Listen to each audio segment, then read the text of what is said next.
പവിത്രത്തിന്റെ ഇന്നത്തെ എപ്പിസോഡിലേക്ക് ഏവർക്കും സ്വാഗതം.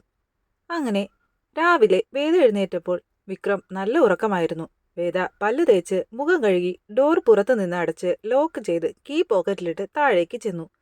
ശ്രീകാന്തിനുള്ള ചായയുമായി പത്മമെത്തി. വേദയോട് ചായ എടുക്കാമെന്ന് പറഞ്ഞപ്പോൾ വേണ്ട, ഞാൻ കുടിച്ചു, ടീ ബാഗും കെറ്റിലും മുറിയിലുണ്ടല്ലോ എന്ന് വേദ പറഞ്ഞു. അങ്ങനെ സംസാരിച്ചുകൊണ്ടിരിക്കുമ്പോഴേക്കും ശ്രീകാന്തിന് ചന്ദ്രശേഖരന്റെ കോള് വന്നു. നീ അറിഞ്ഞോ, നമ്മളുടെ ഇൻസ്പെക്ടർ സാബു ആശുപത്രിയിലാണ്. ആക്സിഡന്റ് ആണെന്നാണ് അയാൾ പറഞ്ഞത്.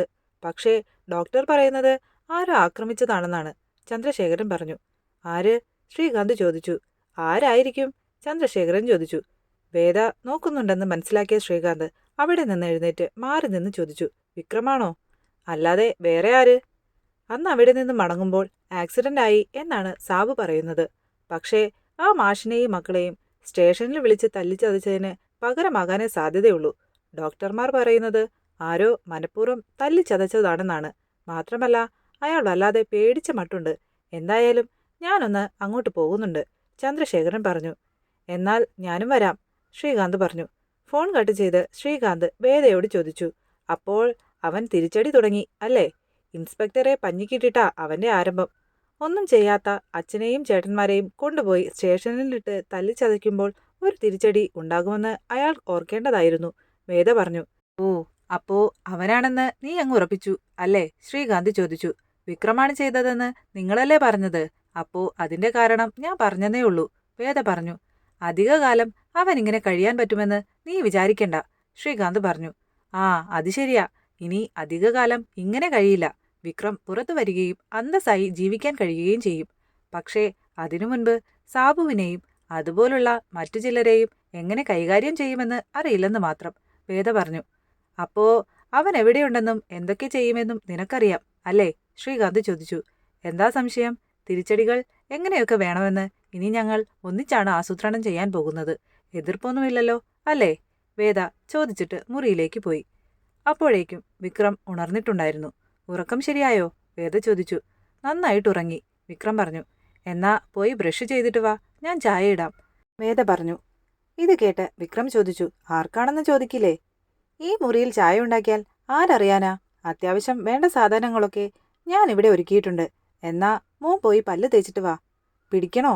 വേദ ചോദിച്ചു. വേണ്ട, വിക്രമിന്റെ മറുപടി കേട്ട് വേദ പറഞ്ഞു. അത് ശരിയാ. ഈ കാലം വെച്ചിട്ട് ആ ഇൻസ്പെക്ടറെ പഞ്ഞിക്കിടാൻ പോയതല്ലേ? വിക്രമിന്റെ ചിരി കണ്ട് വേദ പറഞ്ഞു. അയ്യടാ, ചിരിക്കല്ലേ, കാണുമ്പോൾ തന്നെ ഒരു കുത്തു വെച്ച് തരാനാ തോന്നുന്നത്. ഇത് കേട്ട് വിക്രം പറഞ്ഞു. അത് തന്നെയാ സാബുവും ചെയ്തത്. പക്ഷേ അത് തടഞ്ഞതുപോലെ ഞാനിത് തടുക്കില്ലട്ടോ. കത്തിയോ കുന്തമോ എന്താന്ന് വെച്ചാ എടുത്തു കുത്തിക്കോ. ഒന്നുമില്ലെങ്കിലും ഇങ്ങനെ ബുദ്ധിമുട്ടിക്കുന്നതിനുള്ള ദേഷ്യമെങ്കിലും തീർക്കാമല്ലോ, വിക്രം പറഞ്ഞു. എനിക്കിത് ബുദ്ധിമുട്ടാണെന്ന് ഞാൻ പറഞ്ഞു. ആളുകളെ മനസ്സിലാക്കാനും തിരിച്ചറിയാനുമൊക്കെ ഇയാൾക്ക് വലിയ മിടുക്കാണല്ലോ. ഇത്രയും കൊല്ലം അങ്ങനെയാണല്ലോ ജീവിച്ചത്, വേദ ചോദിച്ചു.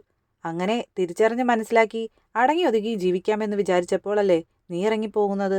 അച്ഛനും ഞാനും ഇവിടെ വന്ന് വിളിച്ചിട്ടും നീ വന്നില്ലല്ലോ, വിക്രം ചോദിച്ചു. അതുകൊണ്ടിപ്പോൾ ഗുണമുണ്ടായില്ലേ? ഒളിച്ചു താമസിക്കാൻ ഒരു സ്ഥലം കിട്ടിയില്ലേ? ഇത്രയും സേഫായ സ്ഥലം വിക്രമിന് വേറെ കണ്ടുപിടിക്കാൻ പറ്റില്ല. ജില്ലാ ജഡ്ജിന്റെ വീട്ടിൽ കയറി സെർച്ച് നടത്താൻ അധികമാരും തയ്യാറാകില്ല, വേദ പറഞ്ഞു. പോലീസ് വരണ്ട, നിന്റെ വീട്ടിൽ നിന്ന് ആരെങ്കിലും വന്നാലോ, വിക്രം ചോദിച്ചു.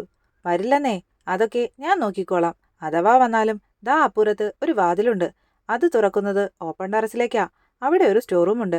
അവിടെ ഞാനൊരു സ്പേസ് ഉണ്ടാക്കിയിട്ടുണ്ട്. അവിടെ ചെന്നിരുന്നാൽ മതി. അന്വേഷിക്കുന്നവർ പോയി കഴിയുമ്പോൾ ഞാനൊരു സിഗ്നൽ തരാം. അപ്പോ മടങ്ങി വന്നാൽ മതി. സാബുവിനെ തല്ലിയത് ശ്രീയേട്ടൻ അറിഞ്ഞിട്ടുണ്ട്. അങ്കിളിന്റെ ഫോൺ വന്നിരുന്നു, വേദ പറഞ്ഞു. അതാണ് പറഞ്ഞത്, ഇവിടുത്തെ താമസം തനിക്ക് റിസ്ക് ആകുമെന്ന്, വിക്രം പറഞ്ഞു. അത് ഞാൻ നോക്കിക്കോളാം. ഇതുപോലുള്ള തല്ലുകൊള്ളിത്തരം കാണിക്കാതിരുന്നാൽ മതി. ഇത് കേട്ട് വിക്രം ചിരിച്ചപ്പോൾ വേദ പറഞ്ഞു. ചിരിച്ചു മയക്കാതെ പോയി പല്ല് തേച്ചിട്ട് വാ. ബ്രേക്ക്ഫാസ്റ്റും ഇവിടെയാണോ ഉണ്ടാക്കാൻ പോകുന്നത്, വിക്രം ചോദിച്ചു. ബ്രെഡും മുട്ടയും അലമാരിയിലുണ്ട്. അത്യാവശ്യം സ്റ്റൗവും പാത്രങ്ങളും ഒക്കെ ഉണ്ട്. ഒരാളുടെ കാര്യമല്ലേ, നമുക്ക് അഡ്ജസ്റ്റ് ചെയ്യാമെന്നേ, വേദ പറഞ്ഞു. ചന്ദ്രശേഖരും ശ്രീകാന്തും സാബുവിനെ കാണാനായി ഹോസ്പിറ്റലിലെത്തി. വല്ലാത്തൊരവസ്ഥയിലാ പേഷ്യന്റിനെ ഇങ്ങോട്ട് കൊണ്ടുവന്നത്. 2 കൈയും കാലും ഒടിഞ്ഞ അവസ്ഥയിലായിരുന്നു. കഴുത്തിന് ഒരു കംപ്രഷൻ ഫ്രാക്ചർ ഉണ്ട്. ഭാഗ്യത്തിന് സ്പൈനൽ കോഡിന് അത് എഫക്റ്റ് ചെയ്തിട്ടില്ല. ഒരു മേജർ ആക്സിഡന്റിൽ ഇതൊക്കെ സംഭവിക്കാം. പക്ഷേ SI സാബുവിന്റെ കാര്യത്തിൽ ഒരു വ്യത്യാസമുള്ളത് അക്യുലസ് സ്റ്റെന്റിന് ഏറ്റിട്ടുള്ള മുറിവാണ്. സാധാരണ അപകടങ്ങളിൽ അതങ്ങനെ മുറിഞ്ഞു പോകാറില്ല.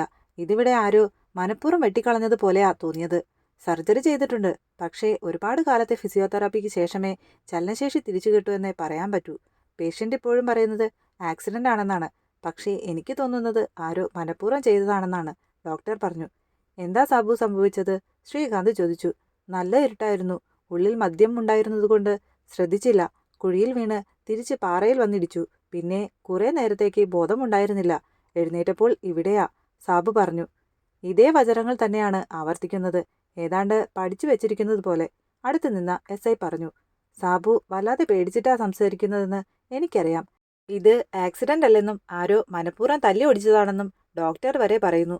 ആരാണെന്ന് സാബുവിനറിയാം. അത് പറയാൻ ഒരു പേടിയും വേണ്ട. പറ, ഇതവനല്ലേ വിക്രം? ശ്രീകാന്ത് ചോദിച്ചു. സാബു വിക്രം പറഞ്ഞ കാര്യങ്ങളെല്ലാം ഓർത്തു. സാബു, സാധാരണ ആക്സിഡന്റുകളിൽ ഇങ്ങനെ സംഭവിക്കാറില്ല. ഇത് താൻ എഴുന്നേറ്റ് നടക്കരുത് എന്ന് കരുതി ആരോ മനഃപൂർവ്വം ചെയ്തതാ. ഇപ്പോഴത്തെ അവസ്ഥയിൽ അത് ചെയ്യാൻ സാധ്യതയുള്ളതാരാ? തന്റെ ശത്രുക്കളിൽ ആരായാൽ പോലും ഡിപ്പാർട്ട്മെന്റ് അതിന് പകരം ചോദിച്ചോളും. ആക്സിഡന്റ് ആണെന്ന് പറഞ്ഞ് ഒഴിവാക്കാൻ നോക്കണ്ട. ആരാണെന്ന് പറഞ്ഞേ മതിയാകൂ, ചന്ദ്രശേഖരൻ പറഞ്ഞു. അങ്ങനെ ചന്ദ്രശേഖരനും ശ്രീകാന്തും SIയും ചേർന്ന് അത് ചെയ്തത് വിക്രമാണെന്ന് സാബുവിനെ കൊണ്ട് പറയിക്കാൻ പലതവണ ശ്രമിച്ചെങ്കിലും സാബു പറഞ്ഞ മറുപടി തന്നെ വീണ്ടും വീണ്ടും പറഞ്ഞുകൊണ്ടേയിരുന്നു. നമുക്ക് പരിചയമുള്ള സാബു അല്ല ആ മുറിയിൽ കിടക്കുന്നത്. ഭയം അയാളെ മറ്റൊരാളായി മാറ്റിയിട്ടുണ്ട്, ചന്ദ്രശേഖരൻ പറഞ്ഞു. ഇനി ഒരിക്കലും അയാൾ ഫോഴ്സിലേക്ക് തിരിച്ചു കയറരുത് എന്ന് കരുതിയുള്ള ചെയ്ത്താണിത്, SI പറഞ്ഞു. അതുകൊണ്ട് തന്നെയാണ് ഇത് വിക്രമാണെന്ന് ഞാൻ പറഞ്ഞത്. സത്യം പറയാമല്ലോ, ഒറ്റയ്ക്ക് നേരിടാൻ എനിക്ക് പേടിയുണ്ട്. ഇമാതിരി ചെയ്ത്ത് വല്ലതും കിട്ടിയാ പിന്നെ ഈ ജന്മത്തിൽ എഴുന്നേറ്റ് നിൽക്കാൻ പറ്റില്ല, ശ്രീകാന്ത് പറഞ്ഞു. അകത്ത് പേടിച്ചു വിറച്ച് അവനെപ്പോലെ കിടക്കാനായിരുന്നെങ്കിൽ ഇതിനൊന്നും ഇറങ്ങി പുറപ്പെടേണ്ടായിരുന്നല്ലോ. ഇതിപ്പോ നമ്മുടെ ഈഗോയിൽ തൊട്ടാ അവന്റെ കളി. ഇപ്പോ ഒതുങ്ങിക്കൊടുത്താ അവൻ ജയിച്ചു എന്ന് അങ്ങ് കരുതും. അവനെ വേദനിപ്പിച്ചാൽ അവൻ സഹിക്കും. പക്ഷേ അവന് വേണ്ടപ്പെട്ടവരെ വേദനിപ്പിച്ചാൽ അവൻ പുറത്തിറങ്ങും, ചന്ദ്രശേഖരൻ പറഞ്ഞു. വിചാരിക്കുന്നത് പോലെ അത്ര എളുപ്പമല്ല ചന്ദ്രശേഖര. ഇനിയും അവന്റെ വീട്ടുകാരുടെ നേരെ നമുക്കൊന്നും ചെയ്യാൻ പറ്റില്ല, പ്രത്യേകിച്ചും ഇലക്ഷൻ പ്രഖ്യാപിച്ചിരിക്കുന്ന ഈ സമയത്ത്, SI പറഞ്ഞു. അവന്റെ ഭാര്യയുണ്ടല്ലോ വേദ, അവളായിട്ട് തന്നെ അതിൻ്റെ ഒരു വഴി തുറന്നു തന്നിട്ടുണ്ടല്ലോ. മാർക്കറ്റ് ലഹള കേസിന്റെ കാര്യമാ. കോടതി അതിന്റെ പുനരന്വേഷണം പ്രഖ്യാപിച്ചിരിക്കുകയല്ലേ. ആ കേസിന്റെ ചാർജ് ഇനി മുതൽ സാറിന് കിട്ടിയാലോ? ആ കേസിലെ ശ്രീനിവാസന്റെ ഒപ്പമുണ്ടായിരുന്ന ആളാണ് വിക്രം എന്ന് വരുത്തി തീർക്കാനുള്ള തെളിവുകൾ നമുക്കുണ്ടാക്കാമെന്നേ ചന്ദ്രശേഖരൻ പറഞ്ഞു. പ്രോഡക്ട്സിന്റെ സപ്ലൈക്ക് പോയി തിരിച്ചു വന്ന വിശ്വം പറഞ്ഞു. ഒരാഴ്ച സപ്ലൈ മുടങ്ങിയതിന്റെ പ്രശ്നങ്ങളുണ്ട് കേട്ടോ. ആളുകൾ ചോദിച്ചു വരുന്നുണ്ട് പോലും. ഇത് കേട്ട് മാഷ് പറഞ്ഞു. ഇനി എന്ത് പ്രശ്നമുണ്ടെങ്കിലും അത് മുടക്കരുത്. തടസ്സപ്പെടുത്താൻ ആരെങ്കിലും വന്നാൽ മുന്നിൽ തന്നെ നിൽക്കണം. അത് വീഡിയോ എടുത്ത് പ്രചരിപ്പിക്കുമെന്ന് പറയണം.